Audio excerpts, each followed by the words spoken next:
Part 1: The E-Myth and the American Small Business.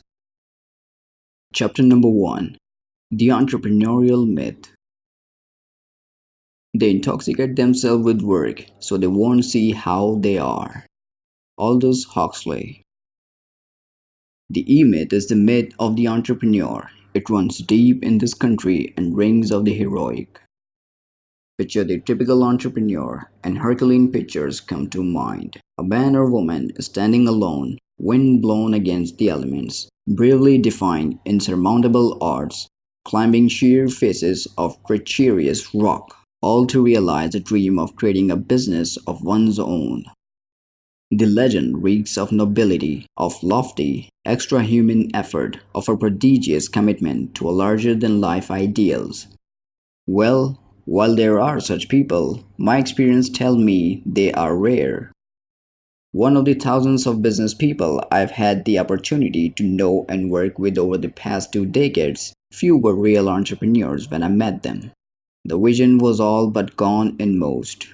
The zest for the climb had turned into a terror of heights. The face of the rock had become something to clinch to rather than to scale. Exhaustion was common, exhilaration rare. But hadn't all of them once been entrepreneurs? After all, they had started their own business. There must have been some dream that drove them to take such a risk. But if so, where was the dream now? Why had it faded? Where was the entrepreneur who had started the business? The answer is simple. The entrepreneur had only existed for a moment, a fleeting second in time, and then it was gone, in most cases, forever. If the entrepreneur survived at all, it was only as a myth that grew out of a misunderstanding about who goes into business and why. A misunderstanding that has cost us dearly in this country, more than we can possibly imagine, in lost resources, lost opportunities, and wasted lives. That myth, that misunderstanding, I call the E-myth, the myth of the entrepreneur. And it finds its roots in this country in a romantic belief that small businesses are started by entrepreneurs when in fact most are not. Then who does start small businesses in America and why? The entrepreneurial seizure.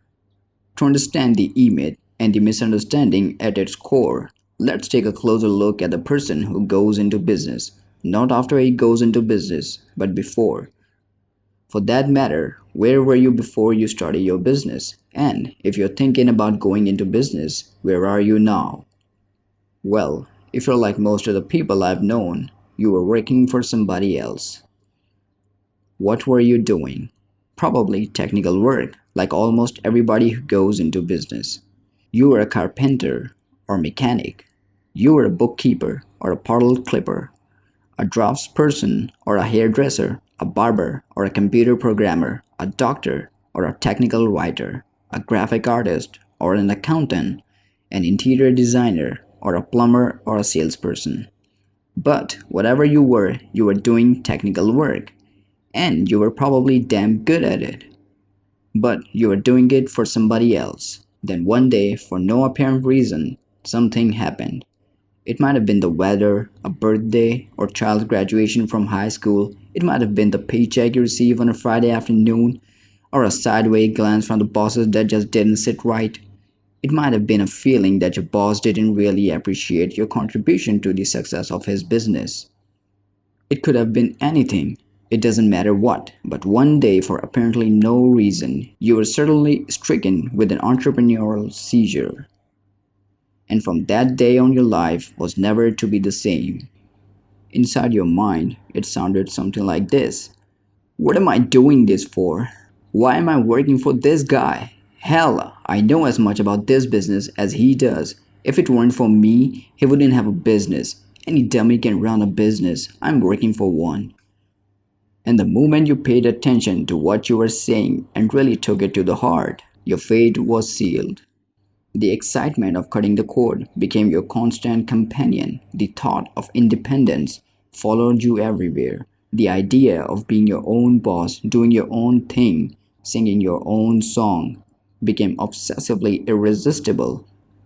Once you were stricken with an entrepreneurial seizure, there was no relief. You couldn't get rid of it. You had to start your own business.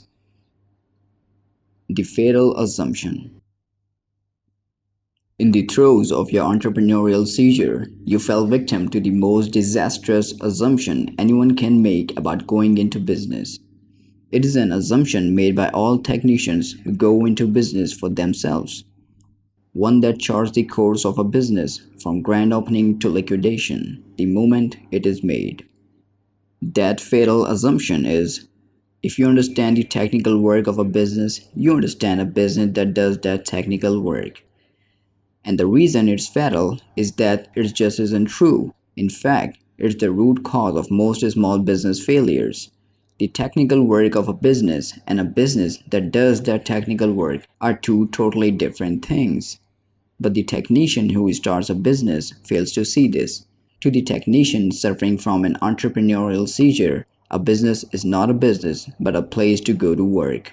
So the carpenter or the electrician or the plumber becomes a contractor. The barber opens up a barber shop. The technical writer starts a technical writing business. The hairdresser starts a beauty salon. The engineer goes into the semiconductor business. The musician opens up a music store. All of them believing that by understanding the technical work of a business, they are immediately and eminently qualified to run a business that does that kind of work. In fact, rather than being their greatest single asset, knowing the technical work of their business becomes their greatest single liability. For if the technician don't know how to do the technical work of the business, he would have to learn how to get it done. He would be forced to learn how to make the business work rather than do the work himself.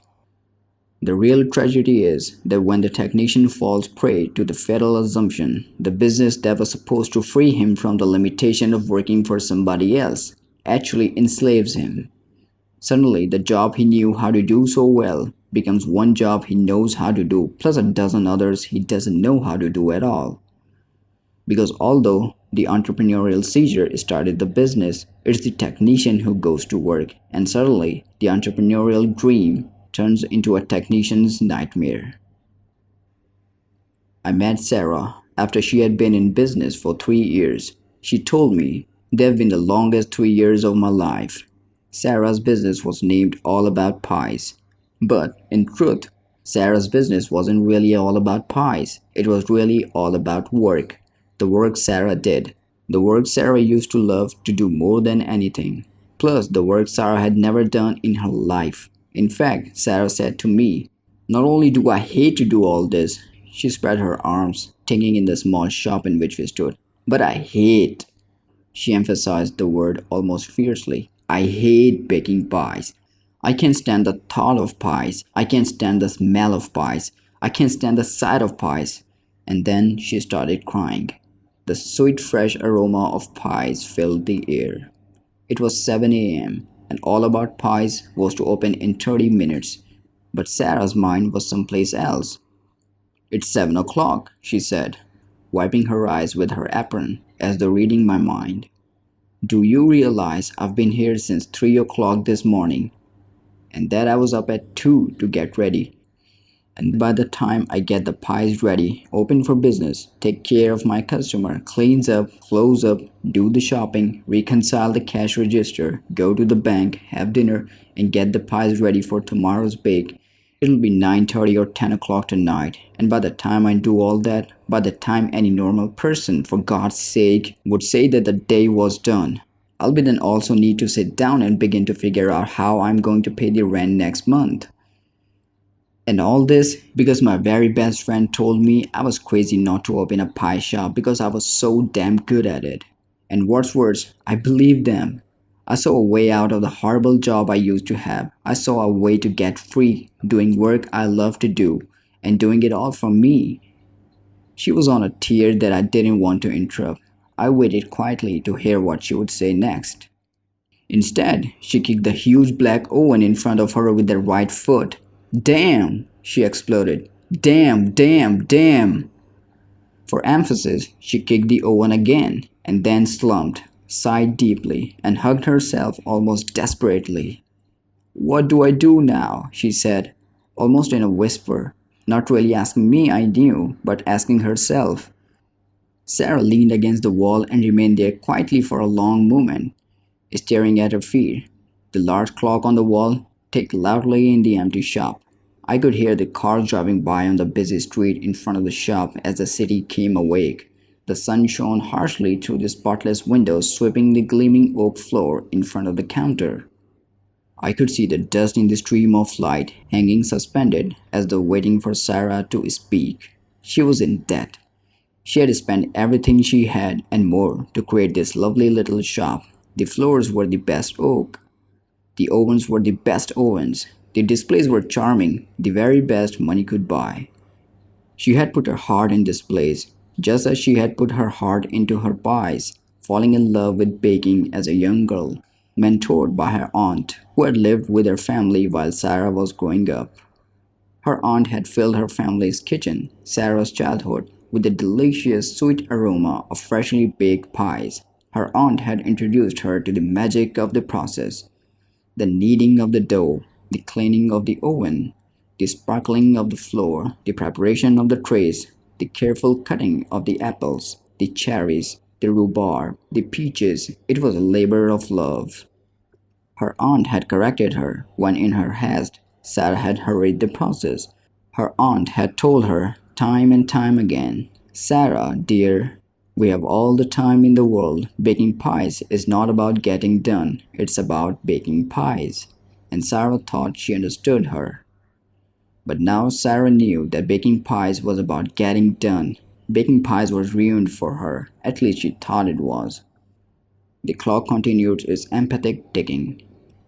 I watched as Sarah seemed to shrink even closer to herself.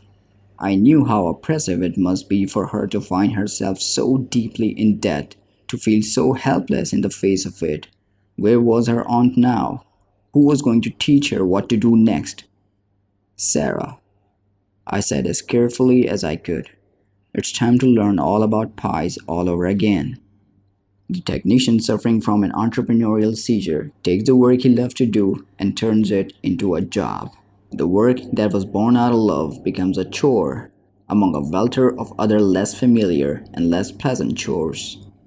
Rather than maintaining its specialness, representing the unique skill the technician possesses and upon which he started the business, the work became trivialized, something to get through in order to make a room for everything else that must be done. I told Sarah that every technician suffering from an entrepreneurial seizure experiences exactly the same thing. First, exhilaration. Second, terror. Third, exhaustion. And finally, a despair. A terrible sense of loss. Not only the loss of what was closest to them, their special relationship with their work, but the loss of purpose, the loss of self. Sarah looked at me with a sense of relief, as though she felt seen, but not judged. As though she felt seen, but not judged. "You've got my number," she said. "But what do I do now?" "You take this one step at a time," I answered. "The technician isn't the only problem you've got to deal with here.